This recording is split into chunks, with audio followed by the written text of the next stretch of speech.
Welcome to the Cup of Joe Show, where we explore the journey of recovery from alcohol and drug addiction. One story, one conversation, and one step at a time. I'm your host, Joe, creating a safe space for honest discussions about the challenges and triumphs of addiction and alcoholism. In each episode, we'll hear inspiring stories and uncover tools that make healing possible. Sobriety is not a one-size-fits-all journey, and you don't have to face it alone. Recovery is possible, and it's worth it. Thank you for joining the Cup of Joe Show. Now let's get started.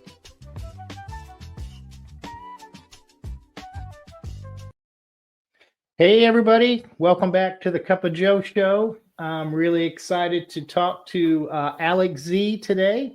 A little bit about Alex. Alex has been sober since August 12th, 2019. He's an active member of the Fifth Tradition Group in Chamblee, Georgia. His home group hosts a big book study and a speaker meeting every Thursday at 7, providing a strong foundation for recovery. Alex is a devoted husband to Natalie Z and a proud father of 2, a daughter and a son, and another little girl is expected in August. Outside of family recovery, enjoys riding motorcycles, exploring nature through hiking, staying active with weightlifting. Most importantly, Alex credits sobriety for giving him all of these blessings. He's deeply grateful for the 12-step program that changed his life, and today he's here to share his journey. So grab a cup of coffee, settle in, and let's get into it. Alex, how are you doing today? I'm doing pretty good, man. I appreciate the introduction. Even the introduction to your podcast was pretty cool to watch, man. You know what I'm saying? Because this isn't a one size fits all type deal, and I'm just very grateful to be a part of it. Well, thank you for doing it. So what was it like growing up, Alex? Where did you grow up and what was your family life like? Well, so I mean, I grew up in Lawrenceville, Georgia. Well, actually, more so Sugarloaf area in Georgia. And, at a young age, my dad had kind of, skirted from the scene early on. I probably have early memories of him, but that was after my parents had been divorced. And, he would come and get me at times, but I remember one significant moment that he said, "Hey, I'm gonna be back for you, and we'll go to Disney World and all this stuff." And then I never saw him again. Right, so he had left at an early age, and it was just me and my mom. And my mom, being a single mother, she's one of the hardest working women I know. I mean, she provided, I'm saying, like, I didn't have everything I wanted, right? But at the end of the day, I had food in my stomach, a roof over my head, and I was protected, right? I was safe. So, I mean, in reality, she did a bang up job with what she had. Now, early on, it's, if we want to even jump into the addiction and alcoholism side of this, early on, I look back, and of course, like I'm a little kid at the time, so these things aren't apparent to me. But then once I do inventory and I look back on my life and how I showed up, man, I started acting out really young age. I don't know if it was because I didn't have a father, I wanted attention, or what that looks like. I don't know what exactly to attribute it to, or rhyme or reason to it, but I was attention seeking. Right. And I was self-centered, and I was selfish in my nature. Of course, like I was a kid, but it's almost like it was exasperated in my actions. Like, I found getting attention, the easy way was just to get in trouble or to act out. Right. I mean, and of course, like that doesn't do me justice because consequence follows with that. But that was pretty much me at a really early age. Well, I was going to say, was that like kind of like let me say this. I grew up single mother, so I completely understand father in and out. Mm-hmm. But getting in trouble and the consequences, was that kind of your first, like maybe the first warning signs looking back of, you might be at risk maybe for addiction or anything like that? I could have been. I looking back, I could tell that I was always gravitated to older males, right? And so in the neighborhood I grew up in and the people I grew up around, a lot of the culture that I grew up in was, riddled with alcohol and drugs, right? So being such a young kid looking for that older male figure, a lot of the guys that, come on. Okay. So like I look at it as when I'm 30 or 25 years old, I'm not trying to hang out with no 12-year-old, right? Unless like right.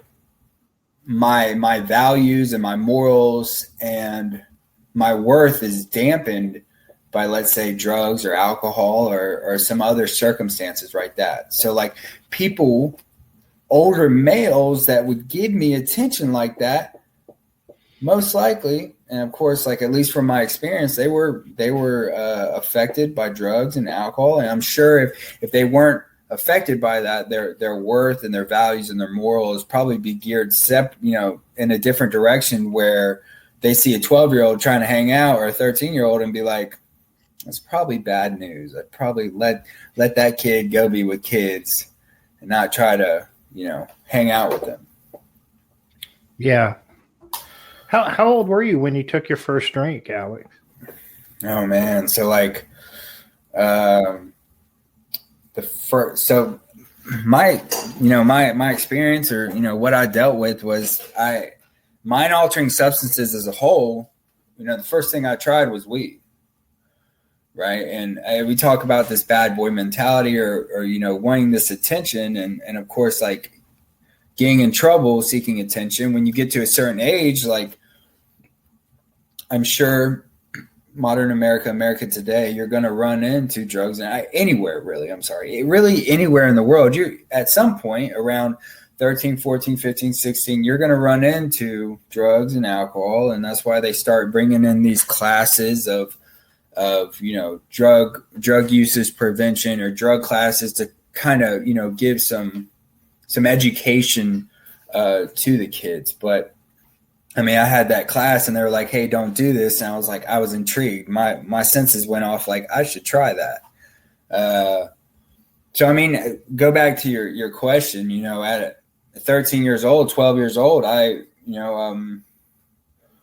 we found some weed, me and my friends, and I didn't think too much of it. I knew like something inside me gravitated towards it, but we smoked and like, I don't even like find it so great of the action of actually smoking. But when I got home and laid in my bed, I thought to myself, like, man, like I felt like an ease and comfort, man. Like I felt a oneness with the world around me. Because if we go back to when your question about when I was a kid, something to pinpoint was like, I did not feel a part of. And I think that's something else of why I sought attention and stuff, right? Because I wanted to feel wanted. I wanted to feel a part of. I wanted to feel cool, all these things. And I was always in this worry and this fear and this like depression and shame and all these things at such a young age. And it's like,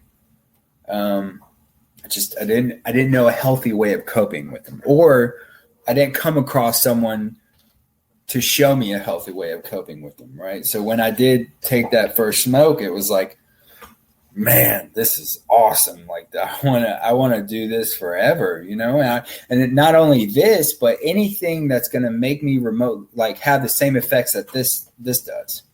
And so like, in the program that I go to, I hear people talk about, they kind of move into alcoholism or drug addiction, or they, kind of just have it, right, as a hereditary thing or just of that sort. And it's like, I had it from the get-go, right? Like there was no progression into the everyday life of a user and alcoholic. Like I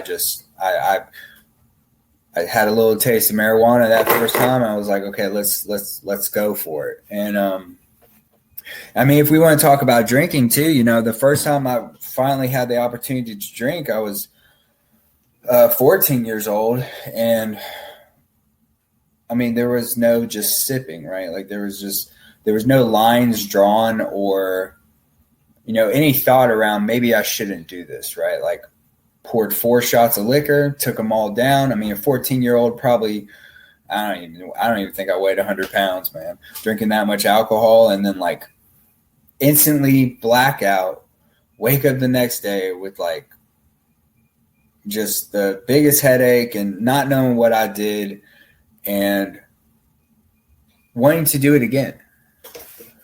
I think that's what separates me from people who just drink liquor here and there or smoke pot here and there. Like I want more, no matter if I even have a bad experience with it or not. And that was my first experience with alcohol. Yeah. I said I wanted to do this again. I mean, it's quite ridiculous now and crazy, right? This insane idea. Well, that's what I think. That's it. It kind of is. I mean, I think about like, man, because I was, I think 13 when I took my first drink, and I'm like, and you were 13, when you started, doing weed, and then 14 with alcohol, and it's like, I think about that now, and I'm like, man, we didn't have a chance, No. we really didn't have a chance. We were just. And I was like you. I was like, man, this ease and comfort. This is it. Now I feel okay. So how did your alcohol and drug use continue in high school? What was that like? Well, man, so to back up and refer back to what I talked about, kind of grabbing for these older male figures. It's like we're no longer just in high school, even middle school. We're no longer just smoking weed and drinking liquor or beer. We're doing just harder stuff, methamphetamine, pills. I mean, that's why I'm like, I think back and I was like, there just wasn't really a progression in it, right? It's just like, I put myself into a position where like I just had a smorgasbord of stuff because I'm hanging out with all these older dudes, and it had me in its grips. I mean, I didn't even, hanging around those crowds doing those things come along with gangs and other, just not wholesome acts, right? Like, we had, broken into a house, and I got in trouble for that. And, went to juvie at like, 13 years old, 14 years old. Right. I mean, it was very young. And, I remember sitting in the jail cell, and like, I had some idea of God at this time, right? Like, cause my first thought is when I was in a bind like that is I get on my knees. They have a Bible in the cell. They have a Bible in every cell, right? So they take a Bible. I take the Bible, put it on the bed, got on my knees, made sure I was praying right. And I wanted to make sure that how I was kneeling on my knees and had my head bowed, that God would see that I'm doing it correctly, right? Like, it was one of those foxholes prayers, right? I said, God, please, I will never smoke weed again.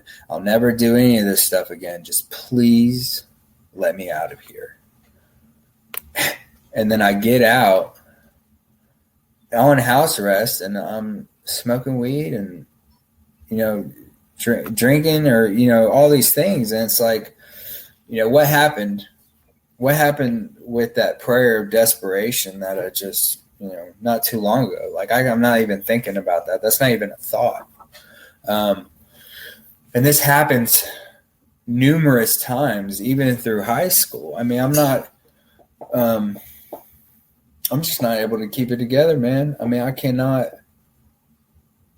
function, dude. Like and it's crazy because it's like I see all these other people, even people who drank like me and used drugs like me. I'm seeing them like put school before it, or put a girlfriend before it, or whatever. And like, I could go into a situation with the best intentions of, hey, I'm not going to do this, but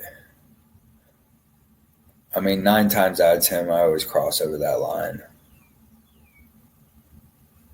until some outside force stops me. Were there any times that you tried to stop, like even in high school, as you know? Oh yeah, I mean, so just like, we talk about this progression with alcohol and drugs, which again, I had a very short progression into it, but also there was a very large progression of getting in trouble and going to jail, and that was something that continued through high school. And I mean, I remember I had cut an ankle monitor off and got sent away, and I got sent away for 6 months because of that. And like, my friends are like, I think it was 9th grade or something in high school. And so like all my friends are, doing these things, and like I'm calling them on the weekends or when I get my phone calls there and stuff. I'm like, I'm missing out on this stuff. And like, I know 100% it's because of drugs and alcohol. And so like I say, I'm not going to do this. And like, I get out and then I start messing up again. But I kind of want to give you the full scope of everything, because I started messing up again, and they held going back to the facility I just spent 6 months at, right? And so like, you hear people talk about white knuckling. I mean, I had just gritted my teeth through it and said like, hey, I'm going to stop using this substance for this substance. And then I'm going to start using this substance to get off of this substance. And then it just became, chain smoking cigarettes galore. I mean, I'm smoking cigarettes out the wazoo, and I'm able to reel it back. I mean, to the point where, I get off, the juvenile probation deal, and but I'm not able to stay stopped, right? And I'm not able to accumulate much time. And I think about also ahead in my life of that time. You talk about reeling it back, and man, I'm only able to hold it together for X amount, and I don't even know when that's going to be, but I know it's not going to be long. Because history has shown me that. Yeah. So, and when you, were there any other, like, continuing consequences in high school? And did you, what else Oh, happened? man, were there? Kind of. Oh, man, were there? Yeah, I know that. I mean, yeah, it's just, especially as kids, we get fixated on the material world. And I still do that as an adult now, but I'm losing all these things material wise, but I don't even realize it, but I'm breaking like these internal philosophies or these codes or these morals or these wholesome ideas that have been instilled in me at a young age. I'm starting to just do things out of nature.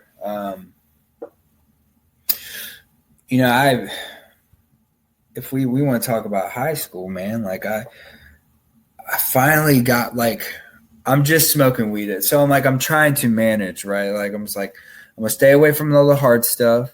I'm just going to drink on the weekends, and I'm just going to smoke weed all the time and just stay away from the bad stuff, like the bad stuff. And like, I'm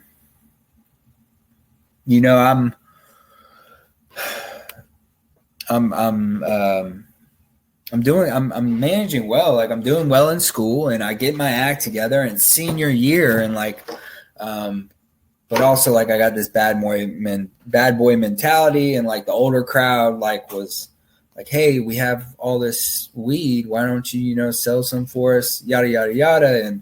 And so I started doing that, and like I'm thinking I'm got it going on. Like I'm the guy that everyone's coming to in the school.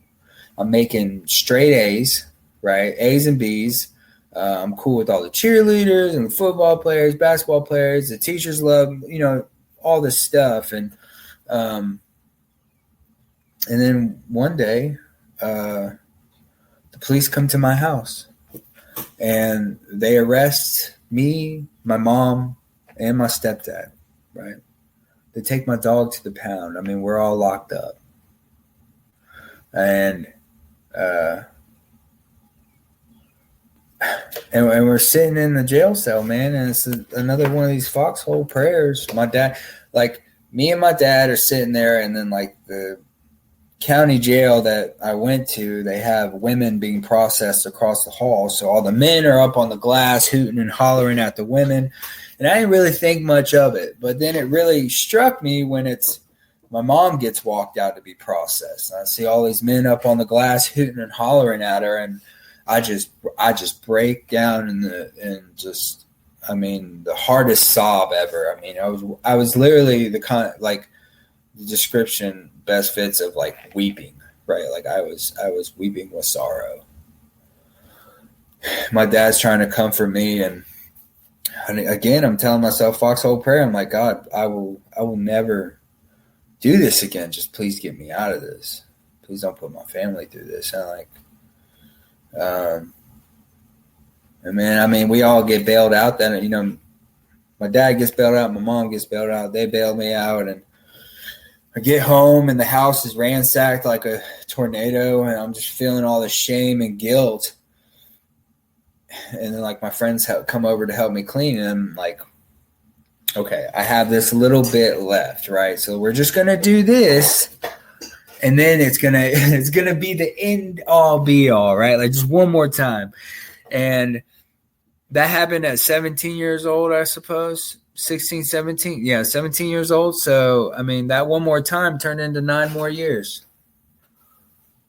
9 more years of progression. I mean, and just the consequences just kept building and building. And like every time I would get arrested or go to jail, and the amount of time I would spend in jail would get longer and longer and longer. Give me more time to come up with ways and ideas of how I'm going to do it differently. And then I would come out of it with these ways and the ideas I've been thinking about. And sooner or later, I'd always end up in the same situation in a jail cell with nothing and nobody.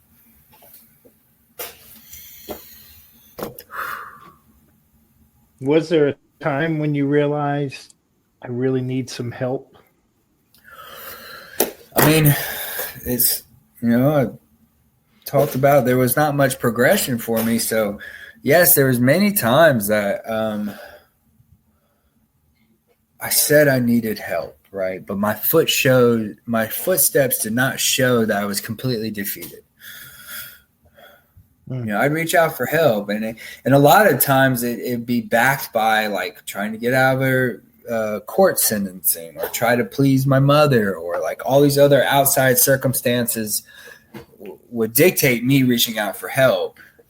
But then inside, I'm like, okay, I'm going to do this, but I don't know about doing that.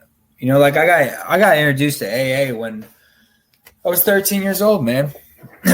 I mean, I knew there was a place that people could help me, but I just wasn't willing to accept the ideas or some of the proposals and ideas that were handed out in the AA. And I tried NA too, and I'm not here to be the spokesperson for these programs. I'm just here to share my experience on them. And what worked for me, you know. But again, going into these programs, doing these 12-step deals, I don't think my ears were open at the time. Right. Because I'd sat in meetings and meetings and meetings, and like I heard the word sponsor, but it wasn't really like, hey, you need to get one. And I heard about the steps, but like, again, I'm pretty sure people were talking about it, but my ears just weren't open to the fact, right? Like I just didn't retain, I didn't have a retaining of like, you should probably do some steps. And I mean, I went to numerous detoxes, numerous halfway houses and treatment centers and facilities. And but again, I couldn't get myself completely out the way, because they would have all these rules and these things I needed to follow. And like, I just wasn't willing to do all of it. I do some of it. I do enough for people to think that I was on the right track. so much that I was on the right track that I would fool myself into thinking I was on the right track, if that makes any sense. Yeah. And then what they call half measures. Yeah, right? Half measures avail us nothing. And that's exactly what I got. Nothing. I mean, I don't know so much about that though, because I think about it now and the men I sponsor and the experiences I share within the AA groups now and the meetings I go to, and when I do share about this, right? Like, I mean, my experience being shared from that now is not nothing, right? Like, yep. I get to use this. I get to harness these hardships and these trials I went to maybe, just maybe, have a positive impact in sharing them to an individual. So maybe they don't make the same mistakes. Right. So what was the turning point for you? Man, so like, I mean, I'm not trying to get too graphic, but I don't know if the listeners can really get a full understanding of how bad it was. But unless I share this, I could not stop sticking needles in my arm. I could not stop. I just couldn't stop. And the thing was, it drove me to the point of where I was homeless. I mean, I had been living on the streets. I somehow accumulated enough money to buy a motorcycle, but even then, it was in the middle of summer when I bought it, and now it's like winter time, and I'm riding my motorcycle while the roads are icy, right? If you've ever ridden a motorcycle in the snow, it's not favorable. But I got pulled over, and I had some warrants and stuff, and I went to jail, and it's so funny looking back on it now, man, because like the first act was manipulation that set me on a course for permanent sobriety that I have now, right? Like, I was laying in the jail cell looking at the brick wall and like, what can I tell my mom so she'll bail me out of here? Because again, I'm homeless. No one wants anything to do with me. I mean, I've just done people so wrong, right? I don't think anybody should be talking to me because I'm a danger, right? I'm a danger to these people. I'm hurting people left and right. And I was like, what can I tell my mom so she'll bail me out so I can get out of here? And I remember getting kicked out of a halfway house somewhere, and they talked about this place called the Bridges of Hope. They have a couple recovery spots in Georgia, but I was like, I bet you if I tell my mom I'll go there, she'll bail me out. And sure enough, we worked out a bond condition with the courts, and that contingent on me going to this place. And I guess this is something I need to share. And I think it looks more or less like pure hopelessness, right? Because, I've had desperation before this moment in my life, but I think this is an expression of hopelessness. I got off the phone, went to the table of guys that I sat with, for the last month or whatever. So I'd kind of built some sort of like relationship with them in terms of like speaking, and I let them know like, hey, I'm getting bailed out. And they were like, yeah, man, you're going to get out. You're going to do good. You're going to go to the Bridges of Hope, the recovery center. You're going to do great. And every time before this, numerous times before this, probably 5 or 10 times before this, I've said, yeah, man, I'm going to get out. I'm going to do good. I'm going to do right. All this stuff. And this time I was like, no, man, like I'm going to go get high. And then I guess I'll go down there, but I don't even know if I'll stay. And it's exactly what I did. Got out August 11th, 2019. Went and got high. Went down to the Bridges of Hope.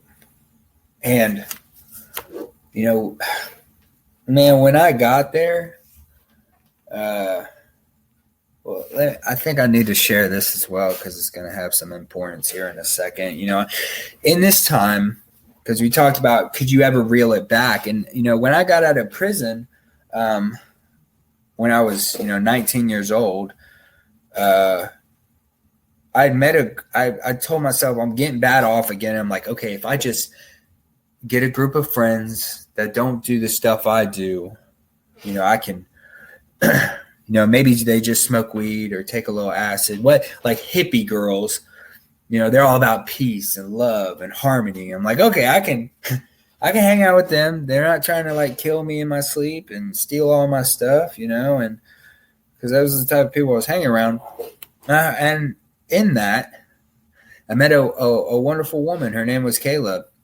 And, we hit it off and we ended up having a kid together. And we were together 8 years. I mean, we had a beautiful baby together, and like, no matter how good my plans and how great I thought my will was, like I could never stay sober for my son. I could never keep it together. I kept getting locked up. I mean, I was locked up when she was 3 months pregnant. I was locked up when he was 3 months old. I was locked up when he was 1.5 years old. I mean, it was just, and now I'm sitting in this jail getting bailed out, and my son is like, 5 years old at this time. Then now I'm getting released to Bridges of Hope. So it's just an ongoing thing. And I get to Bridges of Hope, and there's no cell phones. There's no girls. We can't watch TV. There's like, it's out in cornfields and moo-moos, right? Like there's just nothing. And I was like, man, I'm not doing this. I now looking back on it and connecting the dots, it's like I had nothing to distract myself from me, right? Like I had to sit there with myself with nothing, no drugs, no alcohol, no TV, no media, no girls, no sex, no nothing. And I had to sit with myself. And man, I mean, it's just, I didn't want to do that. I didn't think I could do that. And so like, I had walked up to the front office probably 5 times in the last week, and just like, so much. It was like, okay, pack his stuff, get him out of here, take him to the bus stop. Right. And my mom said she was going to pull the bond. And I mean, you got to think about my poor mother. I mean, my sweet mother bailing me out, getting her hopes up again, just to find out 5 days later that she's going to have to revoke the bond on her child. I mean, I have 2 kids, like you said in your introduction. I got 2 kids now and 1 on the way. And like, man, my mother's so strong, because I don't know how I would react or what I'd go through or how I'd feel if I'd have to do that to my child. Going through all that stuff. She's so strong.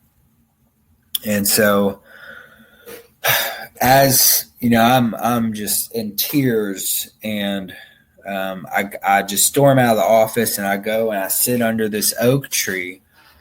Again, I said I'm in the middle of nowhere at this time. There is lakes and fields and beautiful, huge trees, and you're all around nature. I mean, at this time, I couldn't see any of the beauty.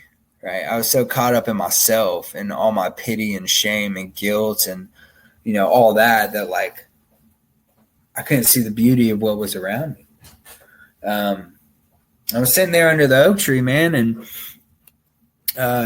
this, we call him Papa Sco. He's the manager down there at the Bridges of Hope now. And he came under that oak tree, and he probably told me the same thing I've heard many, many times before, but for some reason it resonated with me in that moment. And he said, hey man, look at your life. Look at all your plans and ideas, everything you've done up to this point, right? All your grand ideas, all these plans that you come up with to stay sober and do right. All your best ideas have landed you right here at the Bridges of Hope under this oak tree. Why don't you just do what's in front of you, man? And we talk about we talk about first step, second step, third step experience. Like, I mean, I find that it's like my whole life is flashing before me in this moment. And it's like, he's right. I didn't know what I was turning my will and my life over to, but it was something bigger than myself at that time. I couldn't fully grasp it, right? Like at this moment, I had what the book calls it, a flimsy reed that turns into the loving hand of God. But I don't know this at this time. But at the same time, like I'm looking at everything I've done before this moment, all my best ideas, and it didn't work. And I had no other ideas. I was fresh out of ideas, fresh out of plans. I was like, all right, you know what? I'm going to do this. I'm going to do whatever's in front of me to the best of my abilities. And it just so happens that the Bridges of Hope is like the big book of Alcoholics Anonymous college. There's no doctors, there's no therapists, there's none of that. It's everybody that's been in the Bridges of Hope, even the manager and the office assistants and the assistant manager, they've all been to the bridge, like through the Bridges of Hope, graduated and decided to stay there, to continue to work with people and take them through the book. So that's what we did. I mean, we had big book studies. We had it's called the 1, 2, 3 class, and basically someone would sit with you and take you through the first 63 pages of the big book of Alcoholics Anonymous, line for line.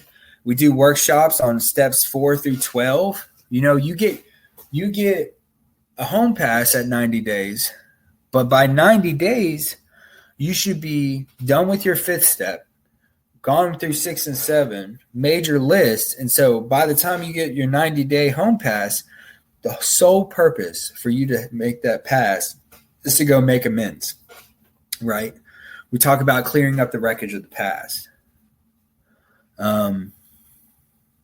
If we want to back up a little bit and talk about inventory a little, you know, when I first was shown this 12 steps of recovery, my ideas and the way I thought about the world around me and the way I thought about myself were distorted and false, most of them, right? And that inventory showed me some hard truths, not only about the people around me, but more importantly, myself and how I viewed those people and how I had these resentments and these fears, what my sex conduct looked like, my other harms to people, right? One of my previous sponsors, he talks about there's a study that they say of like something happens intellectually within the mind, the brain, when you put pen to paper and you write down an inventory, right? Because I mean, having all that stuff in my head is jumbled up, but yeah, I can think about what I'm angry at or what I'm fearful of or what the things I've done, but there's something extraordinary that a lot of people can't even see. I mean, I couldn't see at the time of putting pen to paper and then outwardly speaking that out to with God present and to another person. And through that, it gave me the opportunity to shape some better ideas about the world around me. You know, the steps in a sense, at least the first time going through the steps, I believe they run linear, right? So it's like one after the other after other, like they have to be stacked up on each other. Like I can't just I can't start carrying the message of AA until I've learned the message of AA. I can't start making amends until I know where to make my amends. So like that inventory and that 5th step give me the opportunity to form this list and, you know, who should I actively seek out to make amends? And of course, like I'm not doing this on my own. Like that's something else I want to tell the listeners, right? Like this is so wonderful. 12-step programs in general, because you don't have to do it alone. You don't have to be alone, right? Like you can have a group of people guide you through this. The steps even speak about a we, right? Like we admitted we were powerless over alcohol. We, you know, just these we sayings. So like, you know, if we, you know, go into amends on this, you know, to be honest, when I was going through the step process, I didn't have a relationship with God. I was still forming it. Like, yes, I was willing to believe. And in reality, talking about the third step, making a decision to turn my will and life over the care of God. If anyone's listening and they have a problem with God, you don't have to believe in God. Literally, you can take the third step and just take it as a sign of, hey, this is me making a decision to do the rest of the steps, right? That's all it has to be at the beginning of it. Because in reality, the 12 steps are designed to get you connected to God. So if I'm not connected to God, and also if I was already connected to God in step 3, I wouldn't need the rest of the steps. I'd be fine, right? If I could just get connected to God in 3 steps. But I was still doubtful, right? I mean, yes, I did my inventory and all this stuff, and I did the 5th step, you know, and did 6 and 7, and I was still doubtful. Like, I was just like, you know, I don't know, you know, still doubting about God, still doubting about the steps, but like, I think back of like under that oak tree of like, okay, I said I was going to do this, so like, I need to see this thing through. I went on my first home pass, and I'm sitting in the car with my mom. I was like, hey, could you take me to this meeting? Because I gotta get, you know, I gotta get a meeting in, right? It's one of the conditions of our passes. And I started talking to my mom about this lady I wanted to make amends to because, you know, I was homeless at the time. She let me stay in her house, and she was a family friend, and I wasn't, you know, riddled with character defects, and I was just going through the lives of others like a tornado, like our book says, right? Like I'm just, and so I really like to try to make an approach and see how I can amend the situation. And my mom said, hey, she moved. She's in like Wisconsin or something, right? Like she moved away. I was like, okay, well, I have a couple other people on my list, you know, that I talked about with the guys who were sponsoring me of like who I should make amends to. And you know, you listen to this and you're thinking like, why wouldn't he make, you know, his mom's right there. I'm sure she's the one most greatly affected by this. Right. And like, I felt inclined, and later finding out that this is spiritual, like intuition guiding me, but like, I don't find it a thing for me to go make an amends to a lady that I've said sorry to, and I'm going to do better, and I'm never going to do it again. And the person I affected the most, it's like, talk is cheap. Let me show him my footsteps. Right.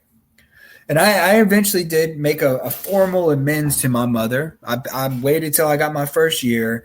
I took the chip to my mom, made the formal amends, and gave her the chip. Right. She has my 1-year chip. So like my 1-year medallion. So like in time, but this moment I was like, you know, let me just lead with my footsteps. And so back to the story of, you know, my mom taking me to that meeting, and I was just previously talking to that lady, and, you know, she talking about that lady, and she had moved away. My mom told me.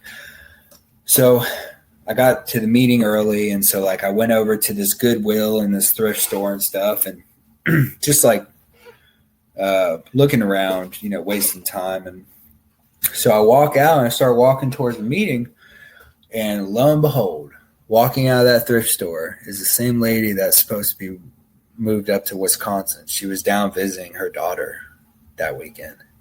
And she just so happened to be shopping at that thrift store right across the street from the AA meeting that I was going to that evening.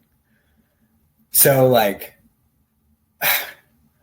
you know, the book we read, it talks about like, you know, is God everything or is God nothing? And then it talks about coincidences and stuff, and nothing is a coincidence, you know? And man, after this experience, I was like, I was sold. Yeah. Sold. We always say, is it odd or is it God? That's a good one. I've never heard that one. Is it God? Is it odd or is it God? That was definitely God. You know, he was man. And so I mean that propelled me into a momentum of AA where it's just like, okay, let's make amends, come back. And what I loved about the Bridges of Hope, that it teaches you teaches you about steps 10, 11, but most importantly, carrying the message, step 12. So like the people who are about to leave the Bridges of Hope are carrying the message to those who are just coming into the Bridges of Hope. Right. So it gives me an opportunity to start practicing like sponsorship and doing fifth steps and carrying people through the book line for line and giving them my experience on the steps. And, and I mean, we could sit here all day talking about the miracles of AA and what it's done in my life. Yeah.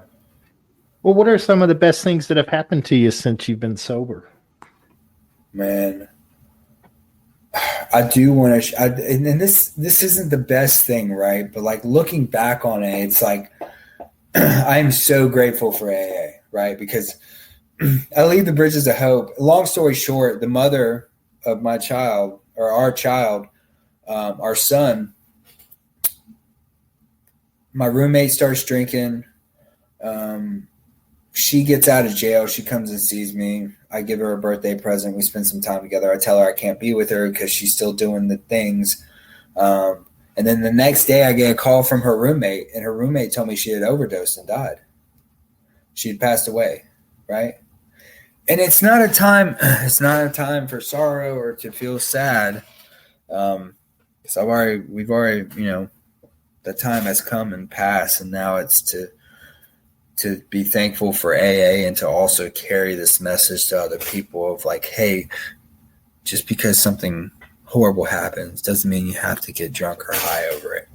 Like the steps are designed to not to not only help me with my drinking and drug problem, but they're designed to help me with all my problems. Right? So like I'm going to a bunch of meetings, I'm sponsoring a bunch of folks. And I walk through her funeral and being there for my son and showing up for her family and like all these things, because of AA. AA's got a stamp on it, right? Property of AA, everything I have, everything I've been through is because I was able to get through it sober and sane because of AA.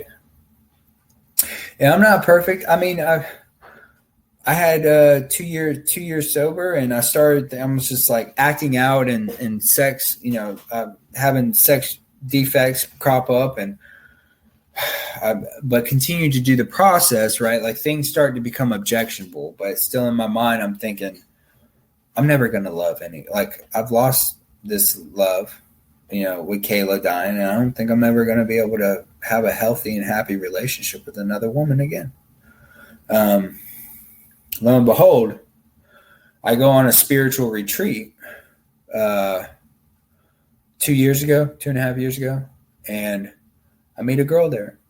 My intentions were not to go meet a girl. My intentions were just to listen to some good speakers and hang out with some friends. But one thing led to another, and we started dating, right? And she's got we now, because now we're married, but we have a beautiful 10-year-old daughter. And we have a beautiful 11-year-old boy now, right? We get to be a blended family and navigate through the madness as best as we possibly can, right? I mean, it just is. But it's so beautiful because like through AA, I found God, right? And through AA, God's able to direct me to be usefully whole to others and to continue to grow. Man, I remember these ideas of like, man, I just want to be a man, right? I want to keep my word. I want to show up. I want to be a protector. I want to be all these things. And like, I just could never do it because the drugs and the alcohol and all this stuff would just show up, right? Or even without the drugs and alcohol, I would still be riddled with defects of character, right? I'd still be acting out because I didn't have my solution at the time, which my solution was drugs and alcohol until I found AA. But through the steps and through AA, by really no managing of my own, I become this man that I always wanted to be for my now wife, for my kids. You know, I don't remember the last. I mean, I missed one baseball game or two for my son, but that's because like I'm on this men's retreat committee thing for my home group, and like I just need to show up for that, right? But I mean, my son knows I'm going to be there, right? And my son knows I'm going to show up. When I say I'm going to come pick him up or be there, because it was hit or miss the first 5 years of his life, because I didn't even know where I was going to be the next day, right? Like I had no control over what was going to go on. But now I'm able to show up. I'm able to show up for my family. And now we have a beautiful girl on the way. She's due August. Wouldn't it be crazy if she was born on my sobriety date? Oh, man. That would be cool. That would be an honor God moment right there, buddy. Yeah, most definitely. But man, they like, you know, they talk about these miracles or these gifts, right? Like of sobriety. And I mean,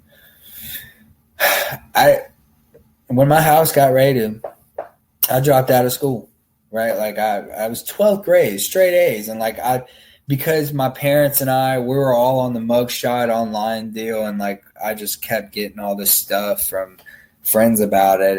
And teachers were even asking me about, you really got your parents arrested and all this. And like, I was just guilt, pity, self-pity, self-loathing. I didn't pass high school, and I ended up getting my GED. And, you know, we are geared towards thinking that I must have a college degree or a high school diploma to be able to be successful in the world. And these are good things. Like, I'm not gearing people away from that, because like I think every young adult should have some form of education or push towards it. But at the same time, you don't necessarily need that to make a living.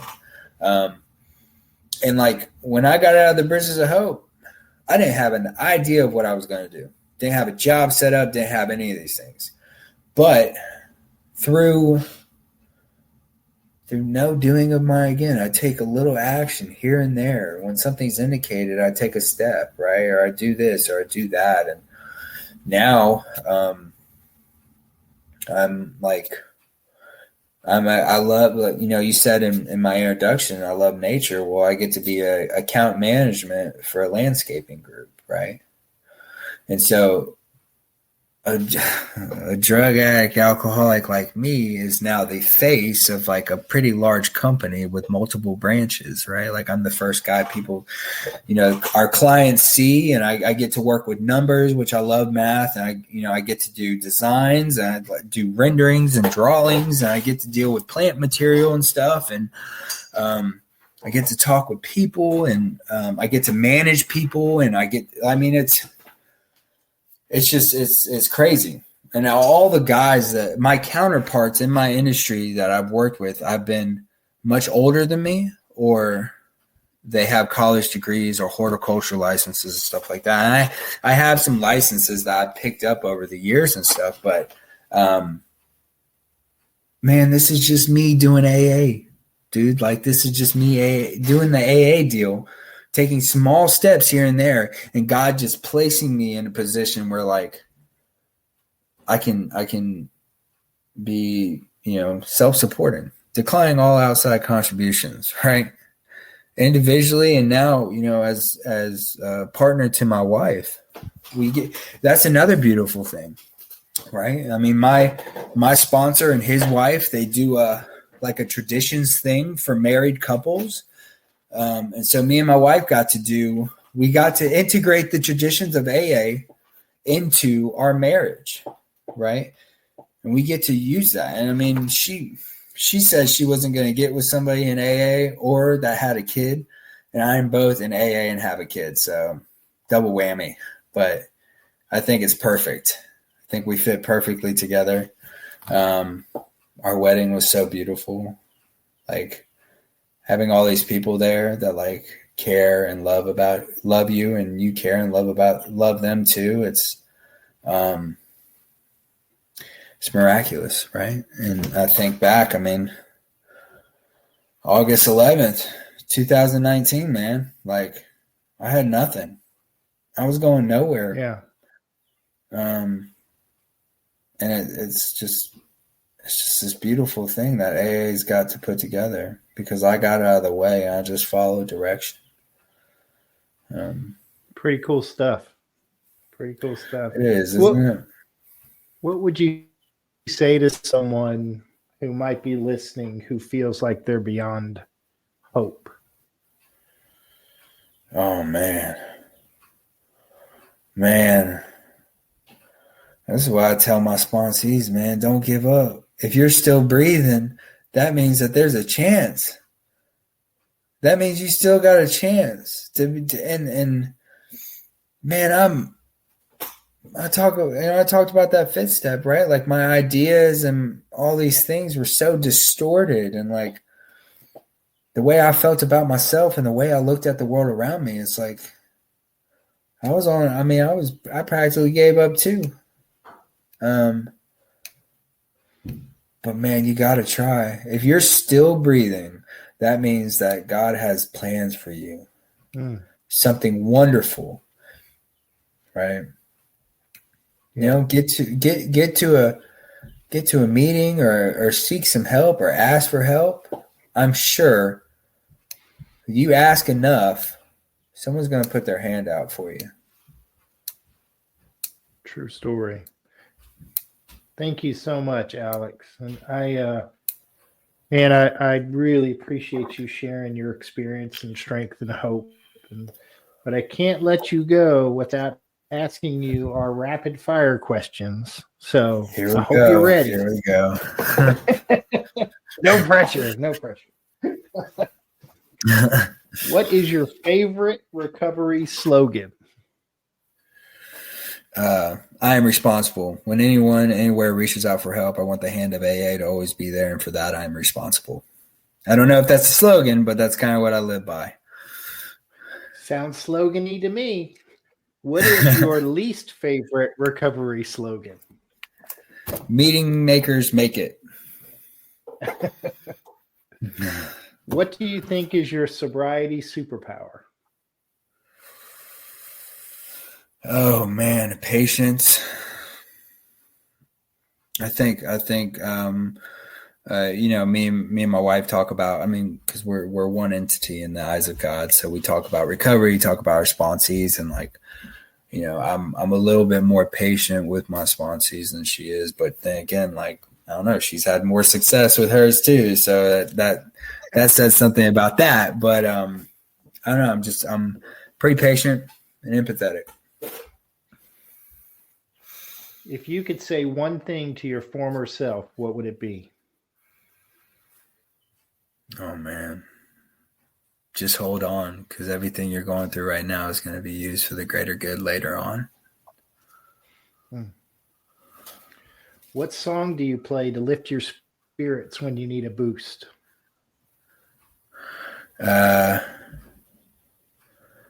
Another Thing Called Love by Queen. Nice. I'm a Queen fan. Sorry, I had to. No. Yeah, man. Mama and me grew up on that. Yeah. If you could grant yourself one wish to help with your recovery, what would it be? Oh man.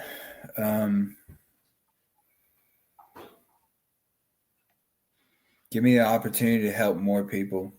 I mean, I know God's got these plans and stuff, and He's got it all laid out for me. I just need to do the next right thing and exactly what's in today for me. But I'd love the opportunity to just help more people, man.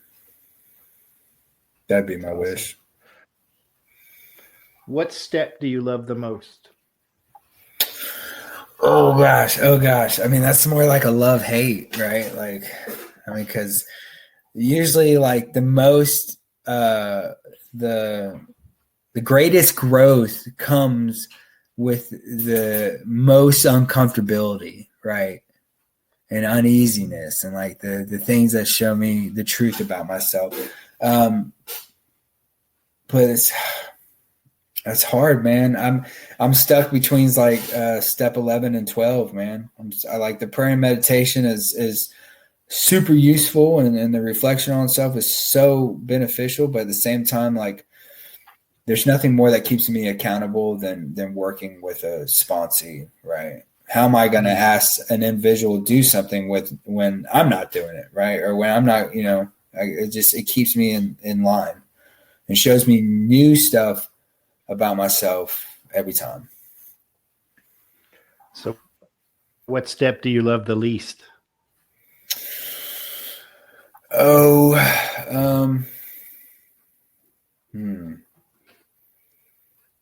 6 and 7. I'm doing both of them, right? Because they're the most misunderstood and mysterious steps out there. I mean, they got like a couple paragraphs on them, but come to find out this is a life, like there is no execution of the step and then move on or, revisit it. It's like these are 6 and 7 are like something you need to be aware of at all times because it's going to crop up. And then I have to continue to ask God to remove these things. And then, even if I continue to ask God to remove these things, is it going to be removed or is it going to continue to crop up? And more times out of none, it continues to crop up.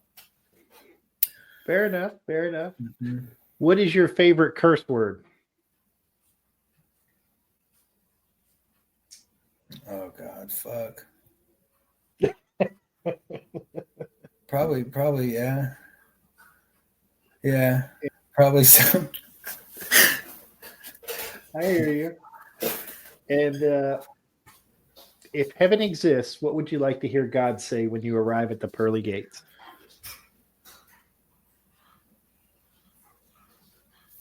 Oh man. Here they are. Or here are all the people, right? Like all the people I miss or love or care about, or because you got to think, like, I believe in my heart I'm going to be able to be with the people who have gone and passed and share timeless stuff with them, right? Or just like be with them or see them. I'd love to see my grandfather again and have Aiden meet his mom one day. And, and I love my mother so much, and she's getting a little bit older, but when she passes, like I'd love to be with her again and stuff. So probably like, hey, here they are, like that's probably what I'd like God to say. That'd be pretty cool. Oh man, thank you so much for taking the time today. I really appreciate it. And just so everyone knows, a new episode's released every Thursday at noon. You can listen to the show in your favorite podcast apps, Amazon Audio, Apple Podcasts, Podbean, Spotify, and others. Just search for The Cup of Joe Show. Don't forget the. And like, subscribe, and share because somebody probably needs to hear this message today. Thank you so much, Alex. It was really an honor having you on the show. Thank you, Joe. It was a pleasure. I appreciate you. It's just a laid-back vibe, baby. We hope you enjoyed today's experience, strength, and hope. We are so grateful you decided to join us. Please share this episode with someone who might need it. Also, don't forget to like and subscribe. Remember, no matter where you are in your recovery journey, you are not alone. Reach up and reach out to someone. Please do not suffer in silence. Until next time, let's take it 1 minute, 1 hour, and 1 day at a time. Thanks for listening to The Cup of Joe Show.